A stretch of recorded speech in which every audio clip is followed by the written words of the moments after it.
ఓం మహాగణాధిపతయే నమః. ఓం గురుభ్యో నమః. ఓం శ్రీమాత్రే నమః.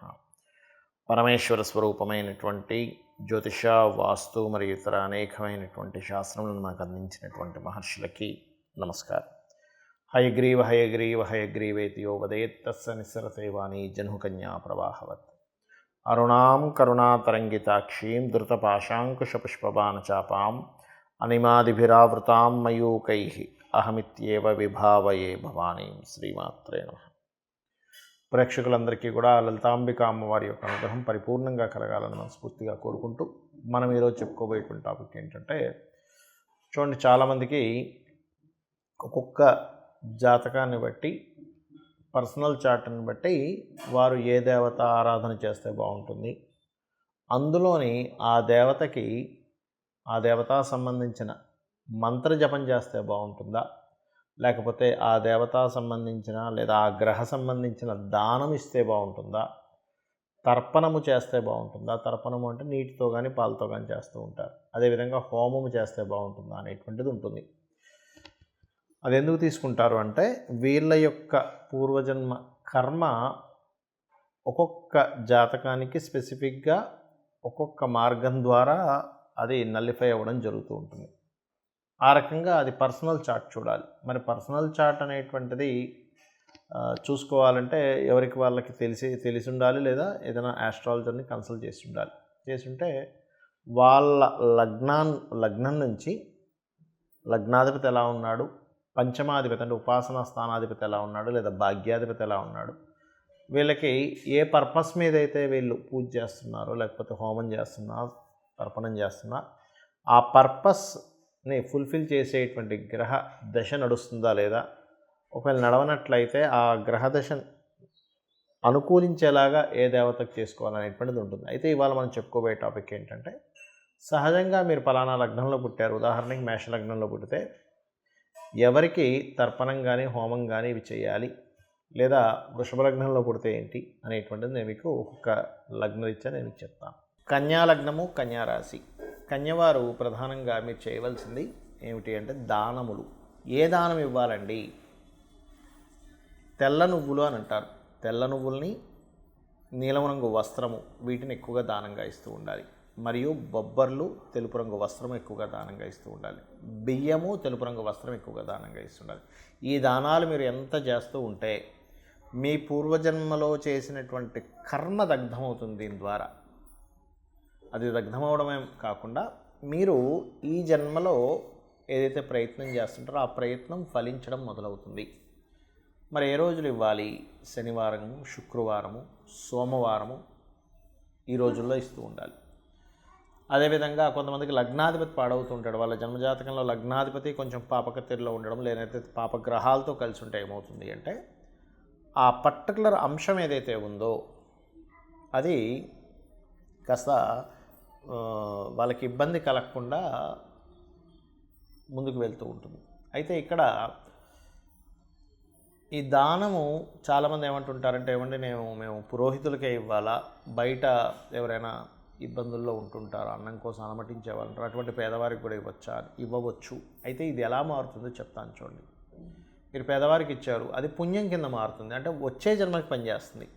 వచ్చే జన్మ కోసం నేను పుణ్యం సంపాదించుకోవాలి అనుకునేటువంటి వారు ఖచ్చితంగా పేదవారికి, లేకపోతే రకరకాల సంస్థలకి డొనేషన్స్ రూపంలోనే ఏదైనా ఒక సంస్థ నిర్వహిస్తుంది చదువుల కోసమని, అందరికీ చదువులు చెప్తుంది పేదవాళ్ళకి, వాళ్ళకి ఇవ్వచ్చు, తప్పులేదు. లేదా ఒక సంస్థ అన్నదానం చేస్తుంది, లేదా ఒక సంస్థ వస్త్రదానం చేస్తుంది, ఇంకో సంస్థ ఇంకోటి ఏదో చేస్తుంది పేదవాళ్ళ కోసం, ఏ ఆపరేషన్స్ అనో వైద్య సంబంధించినవో నిర్వహిస్తుంది, వారికి మీరు దానం ఇవ్వచ్చు, తప్పేమీ లేదు. కానీ ఇది వచ్చే జన్మ కోసం పుణ్యంగా మారుతుంది. ఇది బాగా అర్థం చేసుకోండి.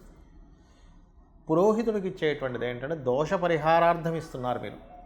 పురోహితుడికి ఇచ్చే దానం అంటే ఏమిటి? మీ జన్మజాతకంలో ఉండేటువంటి తెలిసో తెలియకో పూర్వజన్మల్లో చేసిన కర్మ ఆధారంగా ఒక దోషం ఏర్పడింది. ఆ ఏర్పడినటువంటి దోషము తొలగడం కోసం మీరు ఇస్తున్నారు ఇక్కడ.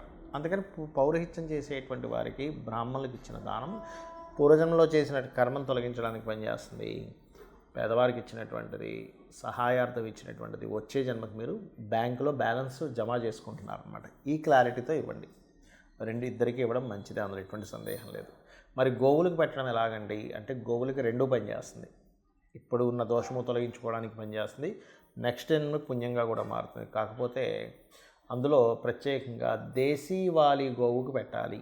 మీరు జెర్సీ ఆవుకు పెడితే అది కేవలం వచ్చే జన్మలో పుణ్యానికి మాత్రం కొంతవరకు తోడ్పడుతుంది, ఒక జంతువుకి మీరు ఒక జీవికి పెట్టారనేటువంటిది. కానీ ఈ జన్మలో లేదా పూర్వజన్మలో చేసినటువంటి పాపము దగ్ధం అవ్వడానికి మాత్రం పనికి రాదు, ఇది అర్థం చేసుకోండి. మరి కొంతమందికి జన్మజాతకం ఉండదు, వాళ్ళ డేట్ ఆఫ్ బర్త్లు తెలియదు, వాళ్ళ లగ్నం తెలియదు, వాళ్ళ రాశి కూడా తెలియదు. అప్పుడు ఏం చేయాలి? జనరల్గా చేసుకునేవి కొన్ని ఉంటాయి, జన్మజాతకం తెలిసి వాళ్ళు తీసుకునే దీన్ని బట్టి ఉంటుంది. ఇది రెండు రకాలుగా ఉంటుంది. ఒకటి మీకున్న సమస్యని బట్టి, రెండవది మీకు సమస్య కాకుండా జనరల్గా చేసుకునేటువంటి పద్ధతి. నేను రెండు విషయాలు చెప్తాను. ఒకటి, నిత్యము సూర్య నమస్కారాలు చేసుకోవడం. నిత్యము సూర్య నమస్కారం చేసుకుంటూ సూర్యుడికి అర్ఘ్యం వదలడం. ఇక్కడ మూడు విషయాలు ఎట్ ఏ సేమ్ టైం, ఇక్కడ మూడు విషయాలు ఒకటేసారి జరుగుతాయి. ఎలాగా అంటే, ఒకటి, సూర్యుడిని స్తోత్రిస్తున్నాము ఆదిత్య హృదయంతో, సూర్యభగవాన్ని నమస్కరిస్తున్నాము. సూర్యుడు అగ్నిస్వరూపం, అంటే సూర్యుడిని నమస్కరిస్తున్నామంటేనే ఒక హోమం చేస్తున్నట్టుగా, యజ్ఞం చేస్తున్నట్టుగా, సూర్యుడికి నీళ్ళు వదులుతున్నామంటే తర్పణం జరుగుతున్నట్టుగా.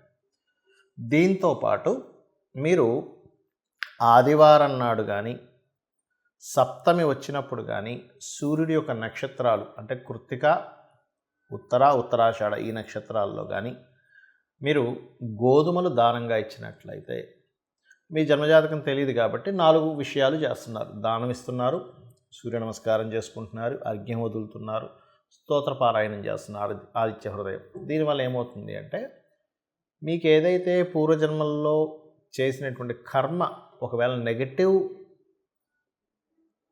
వస్తున్నట్లయితే, ఆ నెగటివ్గా వస్తున్నటువంటి కర్మ అది అక్కడికట్లా ఏదైతే ఆ ప్రభావం చూపిస్తూ మీకు ఇబ్బంది కలుగుతుందో ఆ ప్రభావం అనేటువంటి తగ్గుతుంది. ఇక రెండవది, లలితా సహస్రనామాలు మరియు పితృదేవత సంబంధించిన ఆరాధన. అంటే ఎలాగండి? మీకు డేట్ ఆఫ్ బర్త్ టైం ఏమీ తెలియదు, అప్పుడు ఏం చేయాలంటే, దేవీ భాగవతంలో అమ్మవారే స్వయంగా చెప్పినటువంటి తిథులు కొన్ని ఉన్నాయి. దాని తర్వాత ఇంకో 2 తిథులు కొంతమంది పెద్దవాళ్ళు చేర్చారనుకోండి. అవి ఏమిటి అంటే, ఒకటి చతుర్దశి, అష్టమి, నవమి.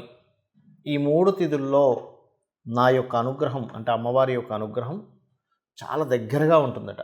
ఆ సమయంలో ఎవరైతే దేవీ భాగవత పారాయణం కానీ, చండీ సప్తశతి కానీ, ముఖ్యంగా లలితా సహస్రనామాలు కానీ ఎవరైతే పఠనం చేస్తారో, అంటే బాగా తీవ్రమైనటువంటి కష్టంలో ఉన్నారు, లేకపోతే బాగా తీవ్రంగా ఆగిపోయింది ఏదైనా ఒక విషయం, రోజుకి 27 సార్లు కనుక ఈ తిథుల్లో కనుక చేయగలిగితే మీకున్నటువంటి పూర్వజన్మ పాపకర్మ దగ్ధమవుతుంది. దాని ద్వారా మీరు ఇప్పుడు అనుకున్న సంకల్పం నెరవేరుతుంది. మరియు మొత్తం 5 తిథులు అన్నారు కదండి, 3 చెప్పారు కదా అంటే, తర్వాత చేరినటువంటివి అమావాస్య, పౌర్ణమి కూడా. అమావాస్య, పౌర్ణమి చేస్తే కూడా ఈ యొక్క అమ్మవారి అనుగ్రహం చాలా త్వరగా చాలా ఎక్కువగా వస్తుంది. ఇక పితృదేవత సంబంధించింది కూడా చేయాలని చెప్పాను. అదేమిటి అంటే, ముఖ్యంగా అమావాస్యల సమయంలో కానీ, మీ యొక్క పితృదేవతలకు సంబంధించిన తిథుల్లో కానీ మీరు, అంటే వాళ్ళు గతించినటువంటి తిథుల్లో కానీ మీరు స్వయం పాకము అంటారు.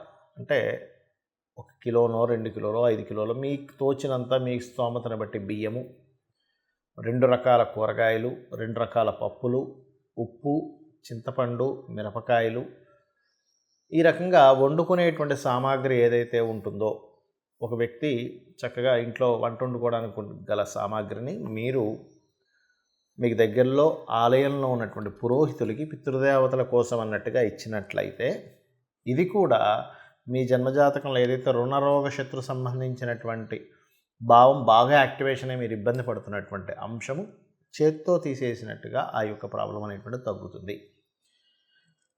అయితే ఇది చాలామంది ఎన్నిసార్లు చేయాలండి అని అడుగుతూ ఉంటారు. ఒకటే గుర్తుపెట్టుకోండి, నిరంతరము చేయండి. ఎప్పుడైతే మీరు దేవతా కార్యాలు కానీ, హోమాలు కానీ, యజ్ఞాలు కానీ, తర్పణాలు కానీ లేనట్లయితే దానము కానీ మీరు ఎంత చేస్తూ ఉంటారో గుర్తుపెట్టుకోండి. మనం ఎన్ని ఖర్చు పెట్టినా ఒక జీవుడు అంటే ఒక మనిషి జన్మ ఎత్తినప్పటి నుంచి తన తుది శ్వాస అంటే ఆఖరి శ్వాస వరకు కూడా ఎన్నో లక్షలు కోట్లు సంపాదిస్తాడు, ఖర్చు పెట్టేస్తాడు. కానీ ఏది కూడా మన వెంట రాదు. కేవలం భగవత్ సంబంధించినటువంటిది, పరోపకారంగా ఉపయోగించిన ధనం సంబంధించిన పుణ్యము మాత్రమే మన వెంట వస్తుంది, గుర్తుపెట్టుకోండి. కాబట్టి లేదా గోసేవ, గోవులకు వెళ్ళి సేవ చేస్తే కూడా అది పుణ్యంగా వస్తుంది.